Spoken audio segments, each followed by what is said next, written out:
A split-second assumption can destroy a lifetime of work.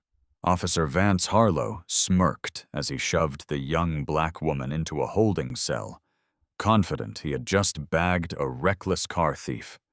He had no idea the woman in handcuffs was the city's ruthless new district prosecutor.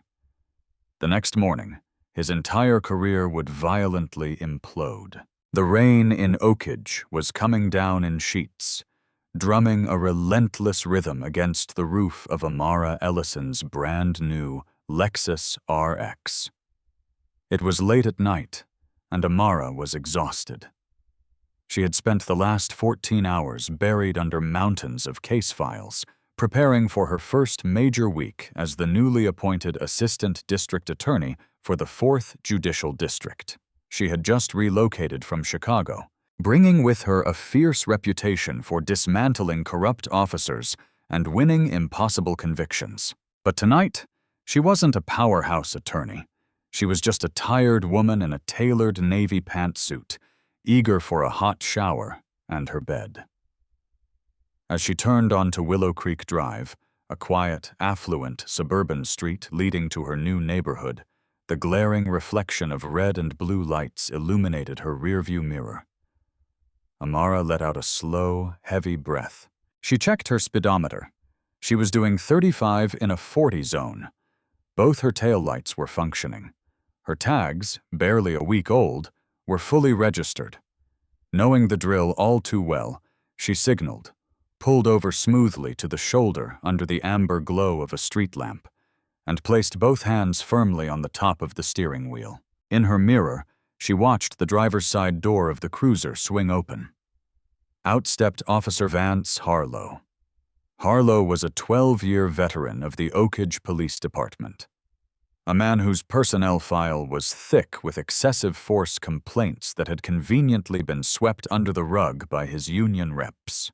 He walked with a heavy, arrogant swagger, his hand resting casually on his service weapon as he approached her window. Amara rolled the window down, the cold night air rushing in. "License and registration," Harlow demanded. No greeting, no explanation for the stop. "Good evening, officer," Amara said, her voice calm, modulated, and professional. "My license is in my purse on the passenger seat. My registration is in the glove compartment. I'm going to reach for them now." Harlow shone his high-powered flashlight directly into her eyes, blinding her temporarily. "Did I ask for a speech? Just hand over the documents." Squinting, Amara slowly moved her hand, retrieved her leather wallet, and pulled out her Illinois driver's license. She then leaned over, popped the glove box, and handed him the crisp registration papers for the Lexus. Harlow snatched them from her hand. He looked at the license, then at the registration, and finally down at Amara. A sneer tugged at the corner of his mouth. "Amara Ellison," he read slowly, mispronouncing her last name just enough to be disrespectful. "This is a nice car for a girl like you, Amara. Where'd you steal it from?" Amara's spine stiffened, the exhaustion evaporating, replaced by a cold, sharp focus. "Excuse me?" "You heard me," Harlow said, leaning in closer, the smell of cheap coffee and spearmint gum washing over her. "Dispatch ran the plates. Said they belonged to a stolen vehicle. So I'll ask you again. Whose car is this?" "Officer, that is completely impossible," Amara replied, keeping her voice incredibly steady. "I purchased this vehicle 3 days ago from the Lexus dealership on Route 9. The registration in your hand matches the VIN on the dashboard. The plates are temporary, but fully registered to me." "Yeah, well, anybody can print a fake registration on a computer these days," Harlow scoffed, pocketing her documents. "And this Illinois ID looks like a fake to me. Step out of the vehicle." "Officer Harlow," Amara said, reading his name tag. She knew the law inside and out. She knew her rights, but she also knew the reality of a dark road with an aggressive cop. "I am not resisting, but I need you to understand that you are making a massive mistake. If you run my name through your terminal or call your shift lieutenant." "Step out of the car now or I will drag you out," Harlow barked, his hand unsnapping the holster of his weapon. Amara didn't argue. She unbuckled her seatbelt, pushed the door open, and stepped out into the freezing rain. Before her feet were fully planted, Harlow grabbed her left arm, twisting it forcefully behind her back. The sudden, agonizing pain shot up to her shoulder. "Hey, you're hurting me!" Amara gasped. "Stop resisting," Harlow yelled, a classic phrase used to justify violence for the dash cam. He slammed her chest first against the wet side of her car. The cold metal bit into her cheek. He kicked her legs apart roughly and yanked her other arm back, snapping a pair of steel handcuffs over her wrists. He locked them down so tight they instantly cut off her circulation, the metal biting into her skin. "You have the right to remain silent," Harlow recited mockingly as he patted her down with completely unnecessary aggression. "Anything you say can and will be used against you in a court of law." Amara turned her head slightly, rain dripping from her eyelashes, her eyes burning with an intense, calculated fire. She wasn't just a citizen being wronged. She was the architect of the justice system in this very county. "Officer Harlow," she whispered, her voice carrying a chilling authority over the sound of the rain. "Are you absolutely sure you want to do this?" Harlow laughed, a harsh, grating sound. He grabbed her by the collar of her suit jacket and shoved her toward the back of his cruiser. "Oh, I'm sure, sweetie. You're going away for a long time." The Oakage Central Precinct was a bleak cinder block building that smelled permanently of bleach, sweat, and despair. When Harlow marched Amara through the double doors, her hands still bound agonizingly tight behind her back, the night shift officers looked up. "Look what the cat dragged in," Harlow announced to the desk sergeant, a tired-looking man named Declan Byrne. "Grand theft auto, resisting arrest, and probably possession of forged documents. Caught her driving a stolen Lexus up in the Willow Creek area, probably scouting houses to rob." Sergeant Byrne looked at Amara. Despite her soaked hair and ruined suit, there was an unmistakable aura of dignity about her. She wasn't crying. She wasn't screaming. She was simply standing there, memorizing every face, every badge number, every detail of the room. "You run the VN, Harlow?" Byrne asked, typing sluggishly into his computer. "Don't need to yet. Plates came back flagged on my dash system," Harlow lied smoothly. Amara knew it was a lie. The automated license plate readers sometimes glitched on temporary tags, but standard procedure mandated a physical VIN check before an arrest. Harlow had bypassed protocol entirely because she fit a profile in his prejudiced mind. "All right, empty your pockets, miss," Byrne said. Harlow finally uncuffed her. Amara winced, rubbing her bruised, raw wrists. She silently removed her watch, her earrings, and placed her purse on the counter. She deliberately did not pull out the silver ADA badge tucked deep inside the zippered compartment of her bag. Let them dig the hole. Let them dig it as deep as possible. "Name?" Byrne asked. "Amara Ellison." "Occupation?" Amara looked directly at Harlow, who was smirking at her while leaning against the holding cell bars. "Attorney," she said quietly. Harlow burst out laughing. "Right, and I'm the President of the United States. Put her in cell 4, Byrne. Let her sleep on the concrete.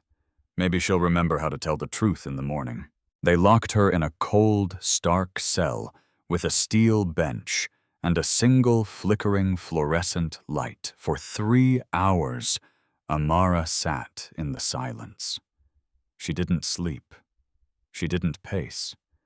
She sat on the cold steel, her mind operating like a supercomputer, calculating every legal angle, every statute violated, every civil rights infraction Harlow had just committed. A guard tapped on the bars.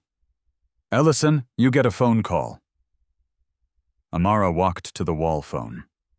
She didn't call a bail bondsman. She didn't call a family member. She dialed the direct cell phone number of Nathaniel Crow, The district attorney of Oakage County, her boss, he answered on the third ring, his voice groggy. Crow. Nathaniel, Amara said softly. It's Amara Ellison.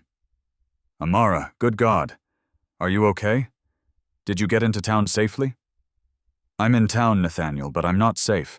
I am currently locked in cell 4 at the Central Precinct. There was a dead silence on the line.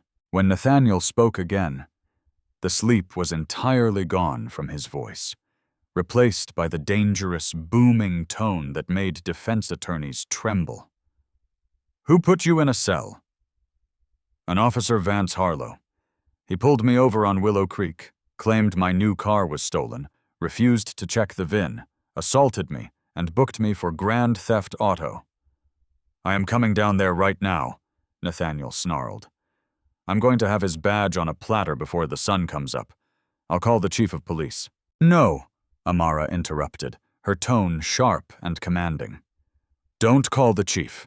Don't wake the precinct commander. I want you to come down here quietly. Pay my bail anonymously. Get me out without telling anyone who I am. Amara, what are you talking about? This is a massive lawsuit. This is false imprisonment, assault under color of law. I know exactly what it is, Nathaniel, Amara said, a cold smile touching her lips for the first time that night. And if you bust in here screaming, they'll cover it up. They'll scrub the body cam footage. They'll claim it was a clerical error and put him on paid vacation. I don't want a lawsuit. I want justice. What's your play? Nathaniel asked, knowing better than to argue with his star prosecutor. Harlow is scheduled to testify this morning in Department 44, the State vs. Caldwell narcotics trafficking case. He's the state's star witness, right? Yes, that's the case you're taking over. The bust he made last year. He's expecting an ADA named Ellison, but he's never met you. Exactly, Amara said. Get me out of here, Nathaniel. Let him walk into that courtroom believing he's the hero of the day. Leave him to me. By the early hours, a sleepy bail bondsman had posted Amara's bond, financed discreetly by Nathaniel Crow.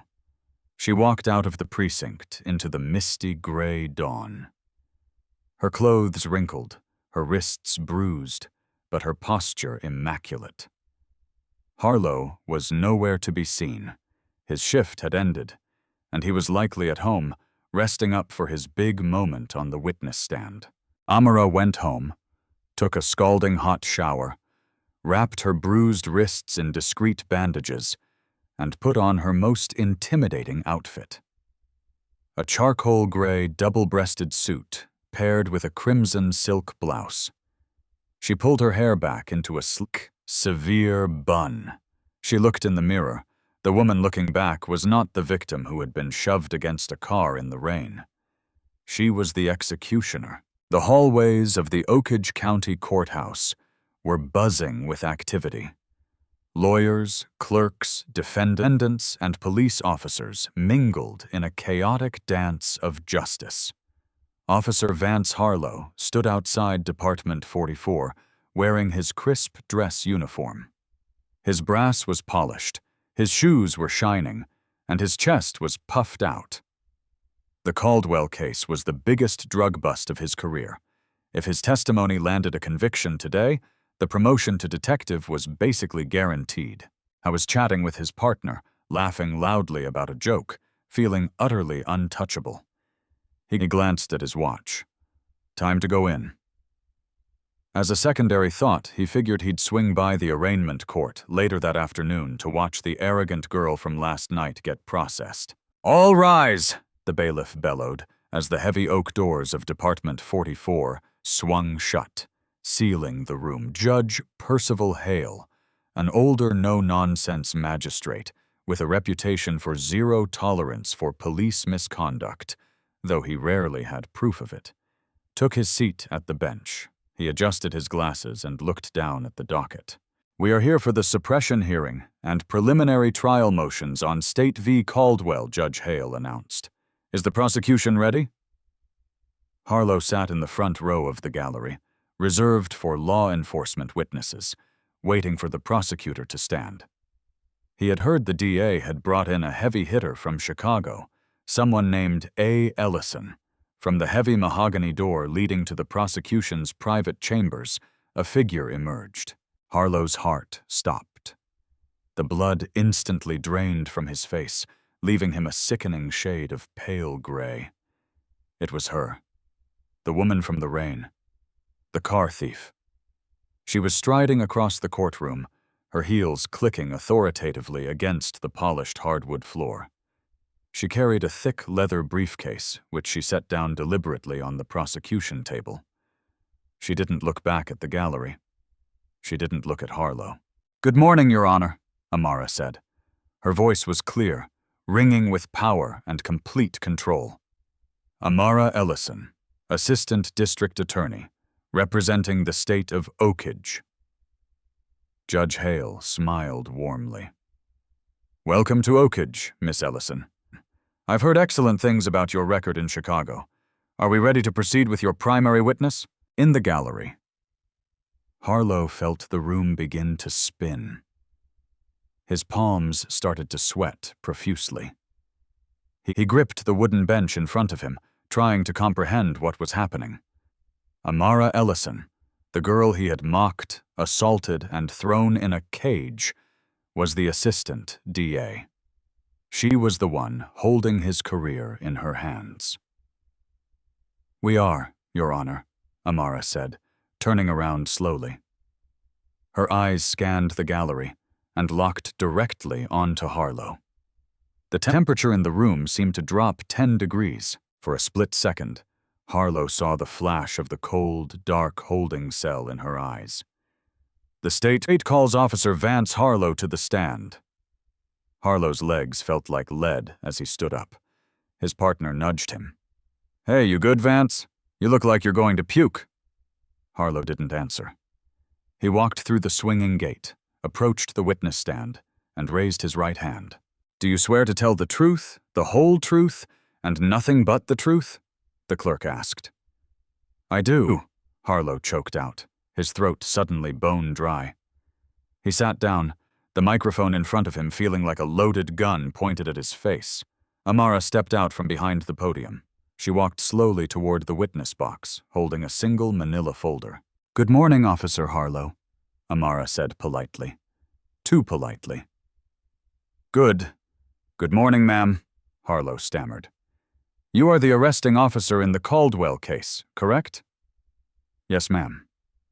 "And your testimony today is crucial to establishing the probable cause for the search of Mr. Caldwell's vehicle on the night of the bust.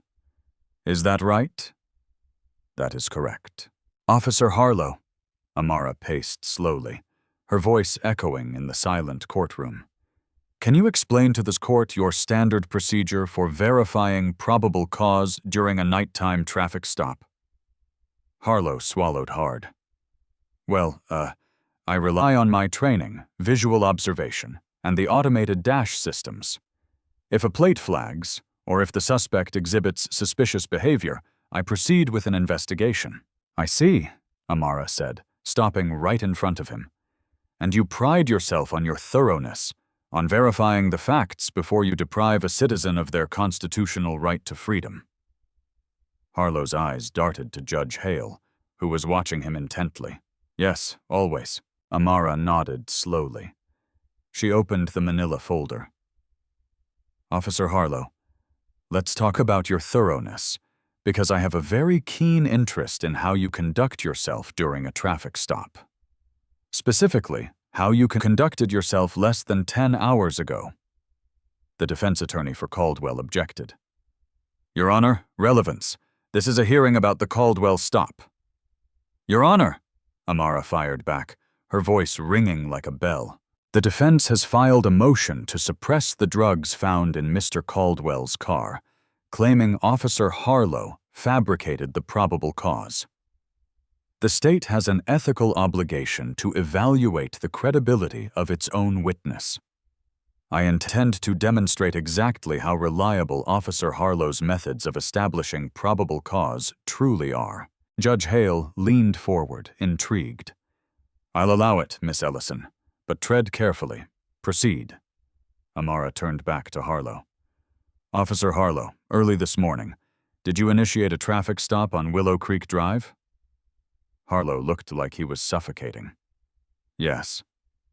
"And did you arrest a woman for grand theft auto, claiming the temporary plates on her 2024 Lexus were flagged as stolen?" I did."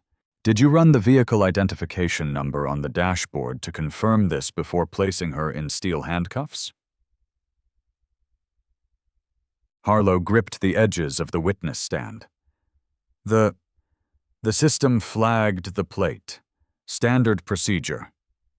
"I didn't ask about the system, officer," Amara interrupted, her voice snapping like a whip. "I asked if you checked the VIN as required by Oakage Police Department Patrol Manual Section 4, Paragraph 2, before making a felony arrest." "No," Harlow whispered. "No," Amara repeated loudly. "Did you review the perfectly valid state-issued vehicle registration the driver handed to you?" I thought it was forged." "Based on what? Your expert forensic analysis under the light of a street lamp?" Amara took a step closer, leaning into the witness box. "Or did you just decide that a young black woman driving a brand new luxury vehicle in an affluent neighborhood simply had to be a criminal?" "Objection!" the defense attorney yelled, though he looked absolutely thrilled. "Overruled," Judge Hale said, his face darkening as he stared at Harlow. "Answer the question, officer." "I was doing my job," Harlow blurted out defensively, his arrogance momentarily overriding his panic. "She was uncooperative." Amara reached into her pocket. She pulled out a small silver flash drive and held it up. "Your Honor, I am entering into Evidence State's Exhibit 1. This is the unedited dash cam and body cam footage from Officer Harlow's cruiser from early this morning. I pulled it from the precinct servers myself." Harlow closed his eyes. It was over. He was drowning. And the woman holding his head under the water was the very same woman he had brutalized hours before. "Let's watch your version of uncooperative, shall we, officer?" Amara said, turning toward the courtroom monitors.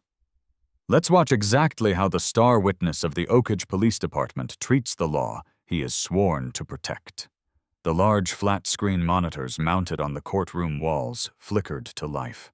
For a moment, there was only the static hiss of the audio feed, followed by the heavy, rhythmic drumming of rain against the windshield of Officer Vance Harlow's cruiser. The entire courtroom, Judge Percival Hale, the defense attorney, Sterling Vaughn, the court reporter, the gallery packed with police officers, and the defendant, Mr. Caldwell, sat in absolute, breathless silence. On the screen, the glowing red and blue lights illuminated the sleek rear of Amara's new Lexus. The dash cam perfectly captured Harlow stepping out of his vehicle, his hand resting aggressively on his holster. "License and registration." The digital voice of Harlow barked through the courtroom speakers. There was no greeting, no polite inquiry. Then came Amara's voice, calm, measured, and impeccably professional. "Good evening, officer. My license is in my purse on the passenger seat.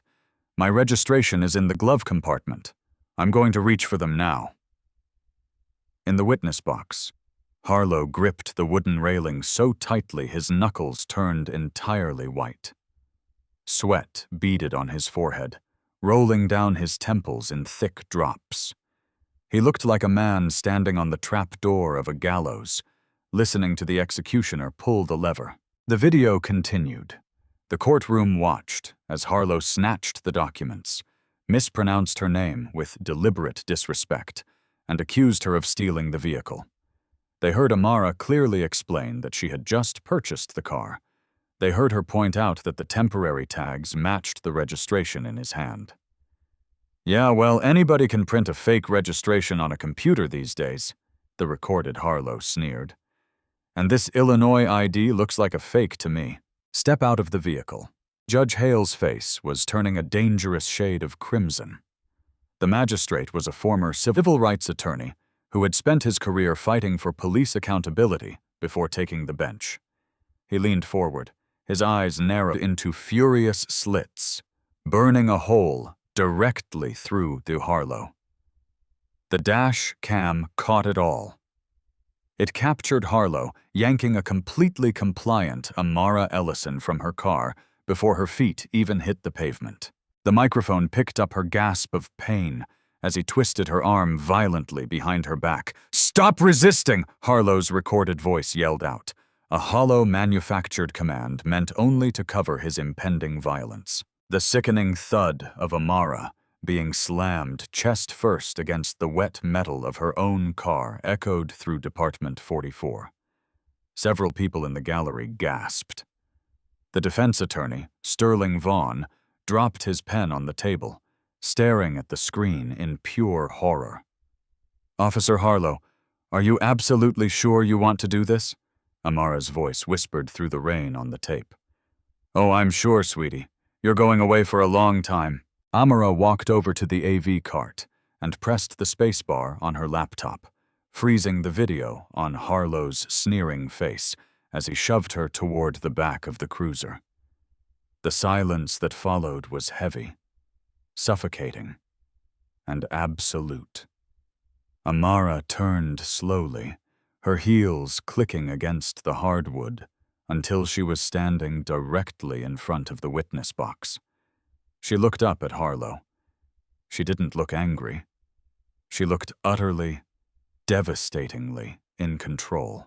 "Officer Harlow," Amara said, her voice dropping to a dangerous, icy register.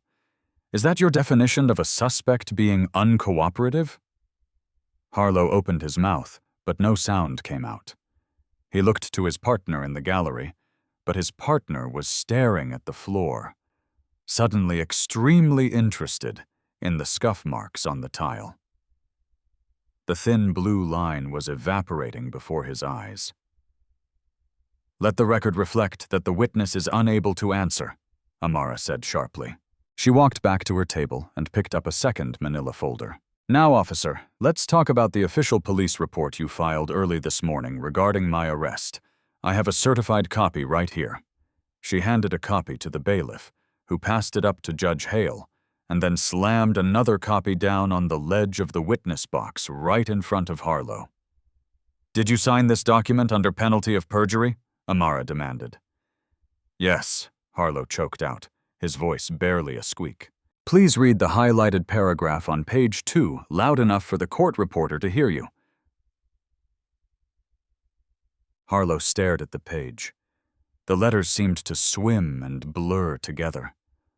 I can't." "Read it, Officer Harlow!" Judge Hale suddenly roared, his voice shaking the wood-paneled walls of the courtroom. "Or I will hold you in contempt this very second." Harlow flinched. He picked up the paper with trembling hands. The suspect, Amara Ellison, became highly agitated and verbally abusive upon being asked to exit the vehicle.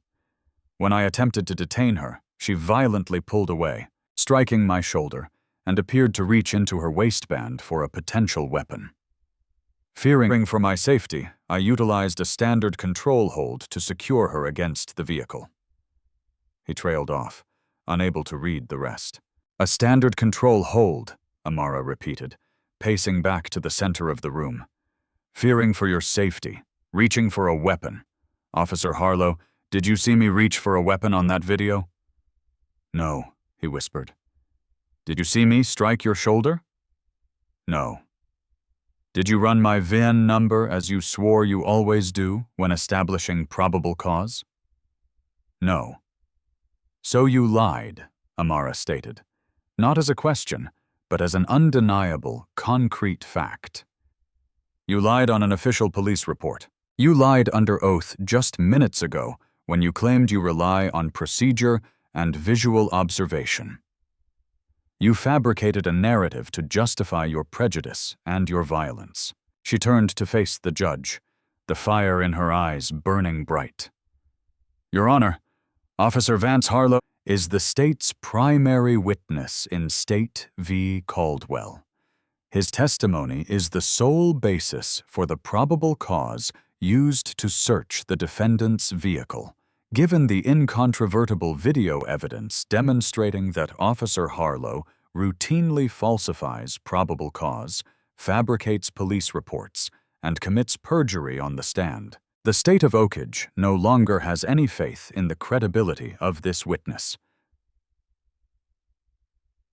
Sterling Vaughn, the defense attorney, practically leaped out of his chair. Your Honor, the defense moves to completely suppress all evidence gathered by Officer Harlow in this case, and we move for immediate dismissal of all charges against Mr. Caldwell. Judge Hale took off his glasses and rubbed the bridge of his nose. He looked at Harlow with a mixture of profound disgust and furious anger. Motion to suppress is granted, Judge Hale said, his voice heavy with finality. Without the evidence, the state has no case. The charges against Mr. Caldwell are dismissed with prejudice. He is free to go. Caldwell buried his face in his hands, sobbing in relief. But the judge wasn't finished. Hale picked up his gavel and pointed the wooden handle directly at Harlow. Officer Harlow, I have sat on this bench for 15 years. I have heard rumors of your brutal tactics. I have seen excessive force complaints miraculously vanish from your file. But today, I saw it with my own eyes. You are a disgrace to that badge. You are a disgrace to the uniform you wear. And you are a threat to the citizens of this county. Your Honor, please, Harlow begged, tears finally welling in his eyes. I made a mistake. It was late. I was tired. Save it for your defense attorney, Hale snapped, because you are going to need a very good one. The judge looked over at the court deputies standing by the doors. Bailiff, take Officer Vance Harlow into custody. He is being remanded on charges of felony perjury in my courtroom, filing a false police report, and aggravated assault under color of law. The courtroom erupted. Reporters who had sneaked in for the drug trial scrambled for the doors to break the story. The police officers in the gallery sat frozen, stunned into silence. The bailiff, a burly man who had known Harlow for a decade, walked up to the witness box. He looked apologetic, but he didn't hesitate. Hands behind your back, Vance. Let's go. Harlow slowly stood up. He turned around, placing his hands behind his back. The sharp, metallic ratcheting sound of the steel handcuffs locking around his wrists echoed through the room. It was the exact same sound Amara had heard in the freezing rain just hours prior. As the bailiff led the disgraced cop out of the witness box, Harlow was forced to walk right past the prosecution table. Amara was packing her briefcase. She paused, looking up at him. She didn't gloat. She didn't smile. She simply looked at him with the cold, unyielding weight of the law. I told you, Amara said quietly, just loud enough for him to hear. You made a massive mistake. The descent of Vance Harlow was spectacular, swift, and merciless. When the bailiff walked him down to the courthouse holding cells, word had already spread like wildfire through the Oakage Police Department. This wasn't a civilian complaint that could be bullied away by the union. This wasn't a blurry cell phone video recorded from across the street. This was a brutal, unprovoked assault on the assistant district attorney captured in 1080p high definition, followed by undeniable felony perjury in front of the strictest judge in the county. Harlow was stripped of his belt, his badge, and his shoelaces. He was processed by the same officers he usually gossiped with by the coffee machine. None of them made eye contact. None of them offered a word of comfort. They treated him exactly like what he was, a criminal. By the afternoon, Harlow found himself sitting on a cold steel bench in a holding cell. Ironically, due to overcrowding in the courthouse basement, they had transferred him to the central precinct. I was locked inside cell 4. the exact same cell he had thrown Amara Ellison into the night before. The fluorescent light flickered above him. The concrete was freezing. There was no blanket. For the first time in his 12-year career, the absolute crushing isolation of the justice system closed in on him, and Harlow buried his face in his hands and wept. Upstairs, the precinct commander's office was a war zone. District Attorney Nathaniel Crowe stood by the window, his arms crossed, projecting an aura of pure fury. Amara sat calmly at the conference table, her injured wrists resting on the mahogany wood. Across from them sat Captain Elias Moreno of Internal Affairs, Chief of Police Wesley Thorne, and Ronan Fitzpatrick, the head of the police union. "We need to manage this," Fitzpatrick was saying, sweating through his suit. "We suspend Vance without pay pending an internal review. We offer a public apology to Miss Ellison. We sweep this under the administrative rug, and we let him quietly resign in 6 months. If this hits the national news, it's a PR nightmare for the city." Amara let out a short, humorless laugh. It cut through the room like a scalpel. "Mr. Fitzpatrick," Amara said, leaning forward, "did you not watch the video? Did you miss the part where your officer falsified a federal document, assaulted a woman, and perjured himself? There will be no quiet resignation. There will be no administrative leave." "Amara is right," Nathaniel Crowe boomed, slamming his hand on the table. "I am the district attorney. My office prosecutes criminals. Vance Harlow is a criminal. The days of this office covering for bad cops in the name of interagency cooperation died the second he put his hands on my ADA." "What are your terms?" Chief Thorne asked quietly. He was an older man, tired of fighting a corrupt union, and he knew they had him completely backed into a corner. "First," Amara said, holding up a finger, "Harlow is fired today, terminated for cause. No pension, no benefits, no quiet transfer to a precinct 2 counties over. Second, Sergeant Byrne, who stood by and watched a woman be illegally detained without verifying a VIN, is suspended without pay for 30 days and demoted to patrol. Third, and most importantly, we are opening a retroactive investigation into every single arrest Vance Harlow has made over the last 12 years. The union rep choked. "Are you insane? Do you know how many convictions that will jeopardize?" "I don't care," Amara fired back. "If he lied about me, an officer of the court, he lied about the teenagers he stopped in the low-income districts. He lied about the drivers he pulled over in the middle of the night. Every piece of probable cause he ever established is now poisoned fruit. We will review every file, and if we find even a shred of evidence that he fabricated charges, we will vacate those convictions." Captain Moreno of Internal Affairs slowly nodded. "The DOJ is going to be breathing down our necks anyway once the press gets this tape. We have to clean our own house, Chief. I agree to the ADA's terms." The purge was biblical. Over the following months, the Oakage County District Attorney's Office, led by Amara Ellison, dismantled Vance Harlow's legacy of terror. They reviewed over 400 arrests. They found a shocking pattern of racial profiling, falsified dash cam logs, and coerced confessions. Because of the Ellison precedent, as it came to be known in the local papers, 42 wrongful convictions were overturned. 42 people, mostly young men of color who had been bullied into plea deals by a corrupt cop, were given their lives back.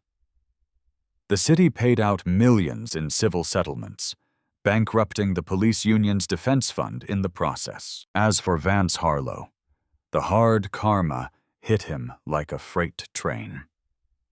His trial was short and without the protection of his badge and abandoned by the union that could no longer afford to defend him, He stood naked before the law.